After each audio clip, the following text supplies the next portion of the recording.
Let's make the chair then. This is the finished chair that you can see in the middle of the screen. I'm just showing you how it shapes out. These are the pieces you need, and you do need sellotape as well. Really important to have sellotape. So that's the base of the chair that I'm holding there, and I've got some wood glue, and I've also got a board, so a crafting board, also very useful. You can see how the pieces fit together like so. So get those ready, sand them down, decorate them if you wish. They're quite nice decorated. I've got a piece of spare MDF here just to make sure that it's lined up correctly. You see I've not put any glue on yet at all, just lining the chair legs up either side at the bottom, making sure it's absolutely straight. As you can see from my sausage-like fingers, this isn't the easiest of tasks. The reason I'm doing this, you'll see it'll become apparent in a moment, but it's actually very good practice too. And if you could I suppose stick down that lower piece, make it straight, but everything's flexible at the moment, just making sure that everything is lined up. Then we're going to use the tape.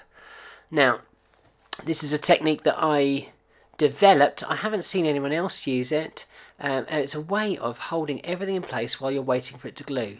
So I've lifted it over the rear legs and I'm placing it on the board flat down. Now I know the position is correct, and I move that little piece away, and I'm making sure that the tape is just stuck down really carefully. And now, and only now, am I using the craft glue to stick the back section of the chair to the upright back arms. Reason being, they're not going to move anywhere now. They're taped down and taped in place. It makes things much more secure. You can push it in place now. It's not going to wobble away. And I'm going to use another piece of tape, stick it in position. This is a great way of holding something in place until it's dry. You can actually stick the top part down at this point as well. Makes life much easier. So I'd recommend this technique. A little bit of tape, a little bit of board. Again, put it in your airing cupboard or a warm, dry location to dry out, because this glue takes slightly longer to dry out. And again, you can key the material should you wish to. Just pop that on there, and it should all hold in place. I could use clothes pegs to pinch that even further. But you can put this board away for a little while.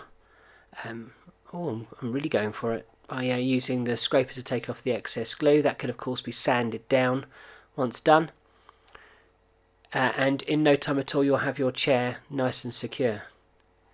I hope this technique helps, and you might find it useful for other materials if you're finding them quite fiddly.